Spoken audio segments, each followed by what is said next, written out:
کے فضل سے آخری عشرے کی بھی کچھ دن گزر گئے، تقریباً 30 پاروں میں سے 28.5 گزر چکے ہیں، 1.5 جز باقی ہے۔ جن حضرات نے پابندی سے تراویح پڑھی اور سنی ہے، اللہ کے یہاں بڑا اجر پائیں گے انشاءاللہ۔ رمضان اللہ کی طرف سے بہت بڑی نعمت ہے، اس کی ایک ایک لمحے کی عبادت بھی عام دنوں کے گھنٹوں کی عبادت سے بہتر ہے۔ جس قدر ہو سکے 5 منٹ بھی اگر مل رہے ہیں تو بندے کو چاہیے کہ وہ ذکر میں، تلاوت میں یا تسبیح میں یا نوافل میں گزارنے کی کوشش کرنا چاہیے، کیونکہ اللہ تعالیٰ نے اس میں بہت زیادہ بڑھا کر دینے کا وعدہ فرمایا۔ بہرحال آج 29واں جو شروع ہوا ہے، اس میں جو پہلی سورت تھی سورۃ الملک، اس کی بہت زیادہ فضیلت احادیث میں آئی ہے۔ کتابوں میں لکھا ہے کہ اگر کوئی شخص اس کو پابندی سے پڑھتا ہے تو یہ سورت قبر کے عذاب میں بہت ساتھ دینے والی ہے۔ اللہ کے یہاں تک لکھا ہے کہ اللہ سے بار بار سفارش کرائے گی کہ اللہ یہ بندہ مجھے تلاوت کیا کرتا تھا، لہٰذا اس کو معاف کیا جائے، کیونکہ اس سورت میں اللہ رب العزت نے ایسی باتیں بیان فرمائی ہیں، اگر ایک مومن اس کو سمجھتا ہے تو پھر اس کے لیے دنیا میں رہ کر آخرت کی تیاری کرنا آسان ہو جاتا ہے۔ جیسے اللہ نے شروع سورت میں فرمایا لِيَبْلُوَكُمْ أَيُّكُمْ أَحْسَنُ عَمَلًا، اللہ تعالیٰ اس دنیا میں بھیجنے کے بعد موت اور حیات ان دونوں کو اللہ نے پیدا فرمایا، اور دنیا کا کوئی بھی انسان کیوں نہ ہو، اگر وہ قرآن کو انکار کرتا ہو، رسول کو انکار کرتا ہو، دین کا انکار کرتا ہو، کوئی بھی کیوں نہ ہو، لیکن موت سے کسی کو انکار نہیں، چاہے کتنا بڑا آدمی ہو، چاہے اللہ کو نہ ماننے والا کیوں نہ ہو، لیکن وہ موت کو ضرور مانتا ہے۔ اور اگر اس سے پوچھا جائے کہ کس نے بنایا ہے تو اس کا کوئی بھی جواب کیوں نہ ہو، لیکن اس کو بھی یہ بات معلوم ہے کہ ایک نہ ایک دن موت آنی ہی ہے۔ بحیثیت مسلمان ہمارا یہ عقیدہ ہے کہ موت کے بعد کی جو لامحدود زندگی ہے، وہاں پر یہاں ہم نے جو کچھ کیا ہے اس کا حساب و کتاب ہوگا۔ تو اللہ نے فرمایا کہ ہم نے ہی زندگی کو بھی اور موت کو بھی پیدا کیا ہے، اور ہم دنیا میں بھیج کر آزمانا چاہتے ہیں کہ تم میں سب سے بہتر عمل کون کر کے آتا ہے۔ ہم نے ہر انسان کو ایک لمیٹڈ زندگی دی ہے۔ احادیث میں آتا ہے اعمار امتی بین 60 و 70 او کما قال صلی اللہ علیہ وسلم، آپ صلی اللہ علیہ وسلم نے فرمایا میری امت کی عمریں 60 اور 70 کے درمیان ہوں گی۔ ایوریج اسی کے لوگ ہوں گے جو اس دنیا سے جائیں گے۔ ہو سکتا ہے کوئی 5 سال کی عمر میں بھی چلا جائے، 10 میں، 20 میں، 30 میں، لیکن یہ کم ہوگی۔ ہو سکتا ہے کوئی 80 پار کرے، 90 پار کرے، 100 پار کرے، لیکن یہ بھی کم ہوگا۔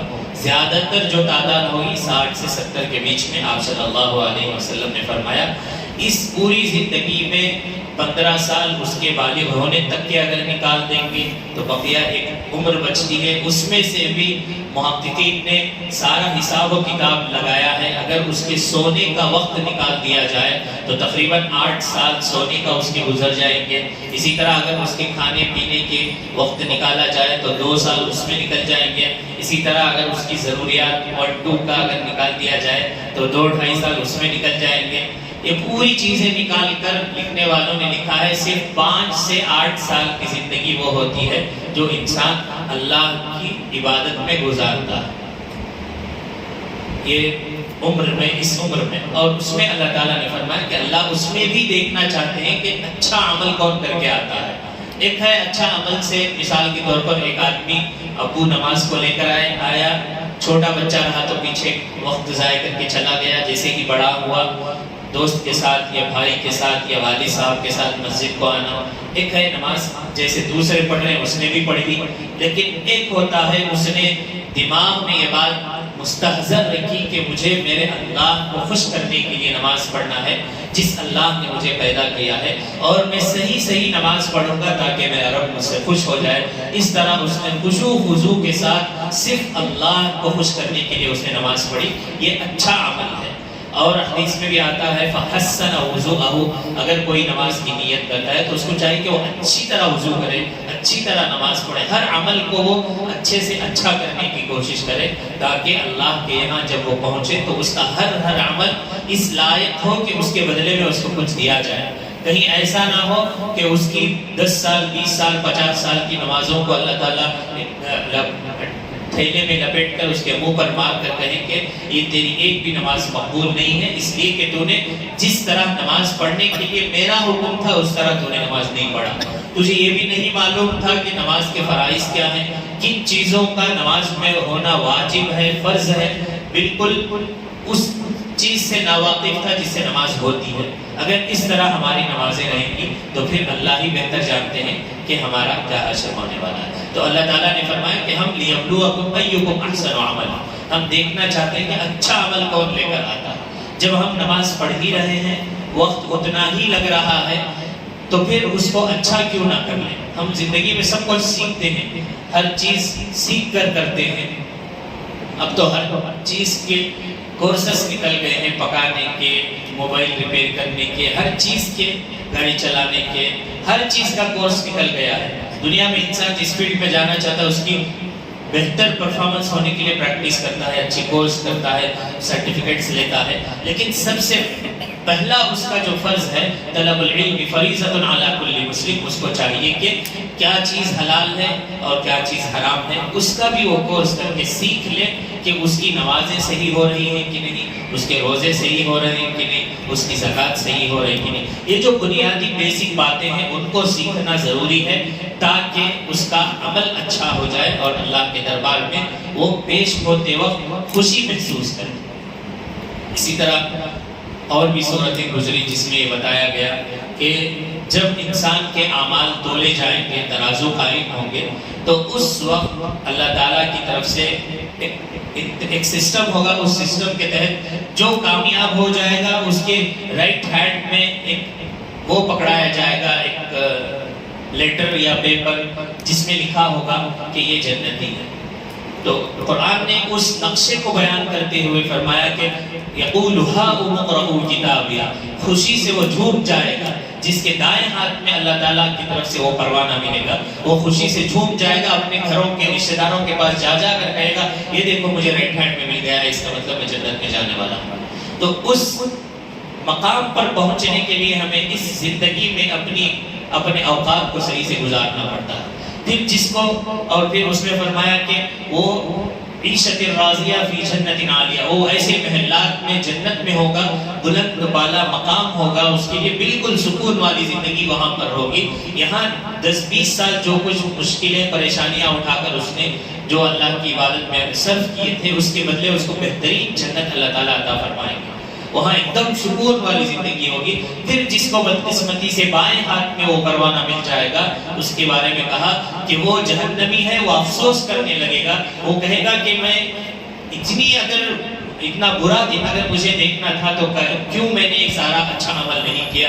پھر وہ اتنا افسوس کرے گا، افسوس کا اظہار کرے گا، پھر اس کے بارے میں فرشتوں سے حکم دیا جائے گا خذوہ فغلوہ ثم الجحیم صلوہ، اس کو پکڑ لو اور اس کو زنجیریں ڈال کر جہنم میں پھینک دو۔ تو وقت اس قدر ہیبت ناک ہوگا، اس وقت کوئی کام آنے والا نہیں ہوگا، صرف اور صرف جو نیکیاں ہماری اس دنیا میں اللہ کے لیے ہم نے کی ہوں گی، ان نیکیوں کے بدلے میں اللہ کے فضل سے اللہ تعالیٰ ہمیں جہنم سے بچا کر جنت میں داخل کر دیں گے۔ اسی کو فمن زحزح عن النار وادخل الجنۃ فقد فاز کہا ہے۔ سکسیسفل لائف جو دنیا میں ہم کہتے ہیں، سکسیسفل لائف کو اللہ تعالیٰ نے کہا کہ سکسیسفل لائف ہے جہنم سے بچ کر انسان آخرت میں جنت میں چلا جائے۔ دنیا کی نظر میں کوئی بھی دوسری سکسیسفل لائف کیوں نہ ہو، لیکن اللہ کی نظر میں یہ ہے کہ وہ جنتی ہو گیا تو یہ سکسیسفل لائف ہے، اسی کے بارے میں فکر کرنے کی ضرورت ہے۔ اسی طرح داعی کے لیے اس میں سورہ نوح میں کئی باتیں گزری ہیں. ایک داعی کو سامنے رکھ کر ان باتوں کو غور کرنے کی ضرورت ہے. حضرت نوح علیہ السلام نے اللہ سے یہ کہا کہ انی دعوت قومی لیلا ونہارا فلم یزدہم دعائی الا فرارا. اے اللہ میں نے آپ کے بندوں کو دن رات بلایا آپ کی طرف، لیکن کچھ لوگوں نے ہی ایمان قبول کیا ہے. میں بس آ گیا ہوں، تھک گیا ہوں ان کو بلاتے بلاتے، لیکن یہ لوگ ماننے والے نہیں ہیں. تو حضرت نوح علیہ السلام کے بارے میں آتا ہے کہ 950 سال تک انہوں نے دین کی طرف دعوت دی ہے. ایک دائی کے لیے اتنا بڑا جملہ ہوتا ہے کہ ایک نبی نے 950 سال تک اللہ کی طرف بلایا، اور اس میں بھی لیلن و نہارا کا لفظ لا کر اللہ تعالیٰ نے بتایا کہ جس وقت میں نوح علیہ السلام کو لگتا کہ اب میری بات سننے والا کوئی ایک شخص بھی مل سکتا ہے، چاہے وہ دن کا حصہ ہو چاہے رات کا حصہ ہو، اللہ کے نبی حضرت نوح علیہ السلام ان کے پاس جا کر دین کی طرف دعوت دیا کرتے تھے. تو ایک مسلمان ہے ہونے کی حیثیت سے ہم سب داعی ہیں. ہماری یہ ذمہ داری ہوتی ہے کہ ہم جس موقع کو غنیمت سمجھیں، ہر لمحہ ہمارے لیے دعوت کا میدان ہے. ہمیں بغیر تھکے ہوئے اللہ کے دین کی طرف لوگوں کو بلانا ہے. یہی اصل مشن ہے جس کی طرف نبیوں کو بھیجا گیا، اور اسی مشن کو اللہ کے نبی کے بعد ہمارے اوپر اللہ تعالیٰ نے یہ ذمہ داری سونپی ہے. اور اس میں کئی باتیں داعی کی صفات وغیرہ بیان کی گئی ہیں. اگر ہم ان صفات کو مد نظر رکھتے ہوئے اللہ کی طرف لوگوں کو بلائیں گے تو پھر کل کے دن ہم پکڑے نہیں جائیں گے. اس سے پہلے بات آئی تو میں نے بتایا تھا، اللہ نے نبی اکرم صلی اللہ علیہ وسلم سے فرمایا یا ایھا الرسول بلغ ما انزل الیک من ربک. اے اللہ کے نبی، آپ تک جو میرا مشن پہنچا ہے آپ کی ذمہ داری ہے کہ وہ آپ امتی تک پہنچا دیں. اگر آپ نے اپنا کام نہیں کیا تو گویا آپ اپنے مشن میں ناکام ہیں. یہ اللہ کے نبی کی خدمت میں کہتے ہوئے اللہ تعالیٰ نے پوری امت کے لیے ایک پیغام دیا ہے کہ ہم میں سے ہر امتی ایک داعی ہے، اور ہماری ذمہ داری یہ ہے کہ ہم اس دعوت کو دوسروں تک پہنچائیں، چاہے اپنے ہوں چاہے غیر ہوں، دونوں کی طرف اس دعوت کو پہنچانا ہے.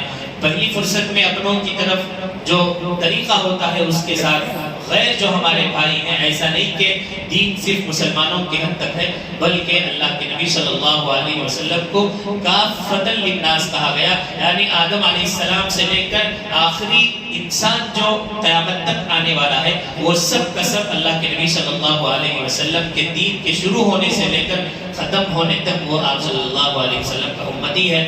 چاہے وہ کسی بھی مذہب کا تعلق رکھنے والا کیوں نہ ہو، وہ آپ صلی اللہ علیہ وسلم کا ہی امتی ہے. 2-4 دن پہلے بھی یہ آیت آئی تھی کہ اللہ نے نبی اکرم صلی اللہ علیہ وسلم کو یہ تسلی دیتے ہوئے فرمایا کہ اے اللہ کے نبی، یہ جو لوگ ہیں، کفار ہیں، مشرکین ہیں، یہود ہیں، یہ چاہتے ہیں کہ اپنی پھونکوں سے یہ دین کے چراغ کو بجھا دیں، لیکن آپ کو گھبرانے کی ضرورت نہیں ہے. ہم اس کو باقی رکھیں گے. صرف باقی ہی نہیں رکھیں گے بلکہ جتنے بھی ادیان ہیں دنیا میں، ان تمام دینوں پر یہ دین غالب آ کر رہے گا. لیظہرہ علی الدین کلہ، اس دین کو تو ہم غالب کر ہی کے رہیں گے. لیکن اگر ہمارا اس میں کچھ کنٹریبیوشن ہوتا ہے، کچھ حصہ ہوتا ہے، تو یہ ہماری خوش قسمتی ہے کہ ہماری خدمت کو اللہ تعالیٰ نے قبول کر لیا ہے. ورنہ اس دین کو اللہ غالب کر کے ہی رہیں گے، چاہے ہم کچھ کریں نہ کریں. یہ اللہ کا دین ہے، اللہ نے وعدہ فرمایا ہے، وہ تو ہو کر ہی رہے گا. لیکن اگر ہم نے اس میں کچھ حصہ نہیں ڈالا تو پھر ہم اللہ کے یہاں پوچھ کے قابل ہوں گے. ایک صورت آئی جس میں کفار مکہ آپ صلی اللہ علیہ وسلم کو نعوذ باللہ مجنون، پاگل، اس طرح کے الفاظ سے یاد کیا کرتے تھے. تو ان باتوں سے اللہ کے نبی کا دل آزردہ ہو جاتا تھا. تو اللہ تعالیٰ نے فرمایا کہ انک لعلی خلق عظیم. اے اللہ کے نبی، اس پوری کائنات میں اگر کوئی سب سے بہترین انسان اخلاق کے اعتبار سے اگر ہو سکتا ہے تو وہ آپ کی ذات گرامی ہے. آپ کے علاوہ اس دنیا میں کوئی ایسا نہیں ہے جس کے اخلاق آپ جیسے بلند ہو. اور جگہ جگہ اللہ تعالیٰ نے آپ صلی اللہ علیہ وسلم کی تسلی فرمائی کہ آپ کو گھبرانے کی ضرورت نہیں ہے. آپ دل آزردہ نہ فرمائیے، آپ کے اخلاق سب سے بہتر ہیں. یہ اگر بول رہے ہیں تو انہیں عقل نہیں ہے یا پھر یہ دشمنی میں بول رہے ہیں. آپ کو پھر اللہ تعالیٰ نے قسم کھا کر، قلم کی قسم کھا کر اللہ تعالیٰ نے آپ کی تعریف فرمائی، جن باتوں کو سن کر آپ صلی اللہ علیہ وسلم کو تسلی ہوتی ہے. پھر اس آیت کو قرآن میں نازل فرما دیا تاکہ قیامت تک کی جو امتی اس آیت کو پڑھیں گے تو آپ صلی اللہ علیہ وسلم کی شان کو بلند کریں.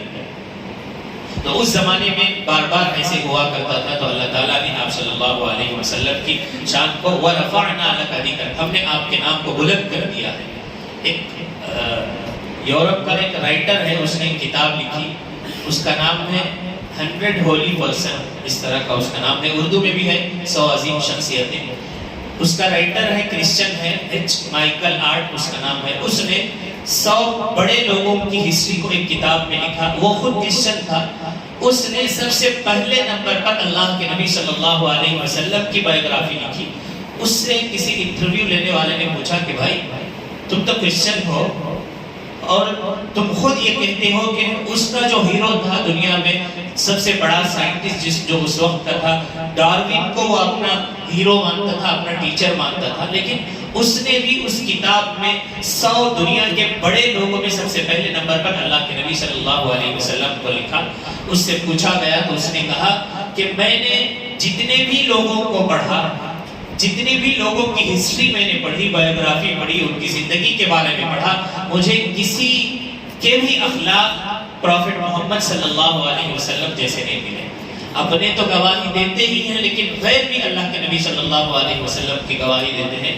اس نے کہا کہ میں نے دیکھا کہ صرف 23 ایئرز کے پیریڈ میں، صرف 23 سال کی مدت میں اس ایک آدمی نے پورے جزیرے عرب کو اپنا دیوانہ بنا لیا تھا۔ اس نے اپنی زبان میں کہا کہ ایک آدمی جس کی پیدائش سے پہلے اس کے والد صاحب کا انتقال ہو جاتا ہے، جس کی عمر 6 سال کی ہوتی ہے تو ان کی ماں کا انتقال ہو جاتا ہے، پھر جب 8 سال کی عمر ہوتی ہے تو دادا کا انتقال ہو جاتا ہے، دھیرے دھیرے سارے سہارے ختم ہو جاتے ہیں، لیکن اس ایک فرد واحد نے، اس ایک مرد مجاہد نے ایسا ماحول بنایا، ایسے اخلاق لوگوں کو دیے کہ دشمن تھا لیکن اپنی امانت رکھتا تو ڈھونڈ کر لا کر اس انسان کے پاس رکھتا تھا۔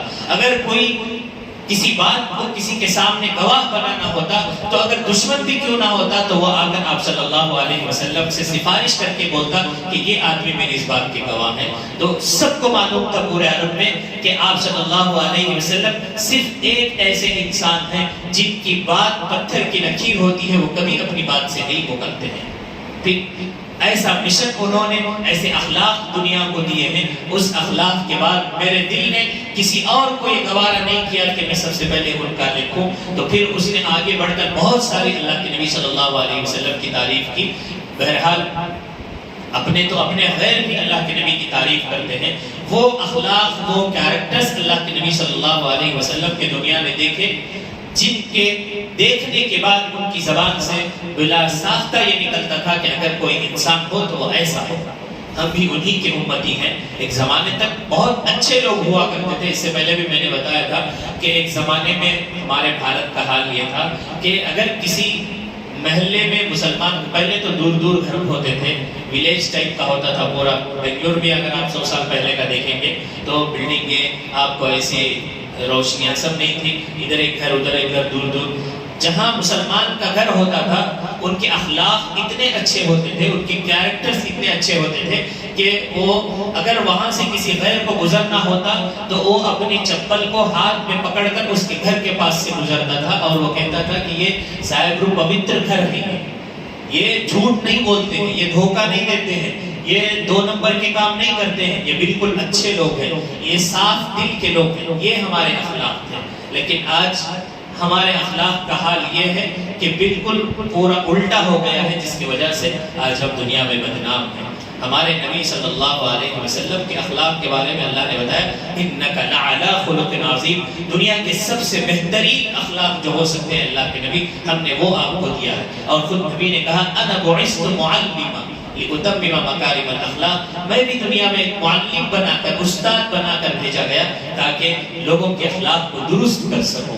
نبی کا ایک ایک ایسی اخلاق تھے کہ لوگ دشمن بھی دیکھ کر ان پر فدا ہو جاتا تھا، لیکن آج بھی ان اخلاق کو زندہ کرنے کی ضرورت ہے۔ کسی نے کہا نبی نے کبھی اپنی تلوار کا استعمال نہیں کیا، اپنے اخلاق کو ایسے استعمال کیا کہ دشمن کا کلیجہ چھلنی ہو جاتا تھا۔ وہ اس بات پر مجبور ہو جاتا تھا کہ اتنے اچھے اخلاق والا کبھی جھوٹ نہیں بول سکتا، ضرور یہی سچا انسان ہے۔ یہ تو زمین پر اللہ کا فرشتہ ہے، یہ سوچ کر لوگ ان سے مانوس ہو جاتے تھے، ان کے قریب ہوتے تھے، ان سے محبت کرتے تھے۔ یہی وجہ ہے کہ 40 سال کے اللہ کے نبی صلی اللہ علیہ وسلم کی زندگی ہم دیکھتے ہیں تو لوگ صادق اور امین کے نام سے آپ کو پکارا کرتے تھے، یعنی سب سے سچا، سب سے امانت دار انسان۔ اگر آج بھی ہمارے محلے میں ایسے لوگ ہو جائیں گے تو سب کے دلوں میں اس کی محبت ڈال دی جاتی ہے اللہ کی طرف سے، یہ بندہ بالکل سچا ہے۔ اور یہ وہ اخلاق ہیں جن کی وجہ سے آپ صلی اللہ علیہ وسلم نے فرمایا الصدق ینجی، انسان اگر سچ بولنے کی عادت ڈال لیتا ہے تو وہ سچائی اس کو نجات دلانے کے لیے کافی ہو جاتی ہے۔ تو ہمارے اندر ان اخلاق کی کمی ہے جس کی وجہ سے ہم دنیا میں بدنام ہیں، اور پھر جس طرح ہمیں ایک دعوت کا پیغام پہنچانا تھا ہم سے نہیں ہو رہا ہے، کیونکہ ہم خود اپنے نبی کے اخلاق میں غافل ہیں اور کوتاہ ہیں۔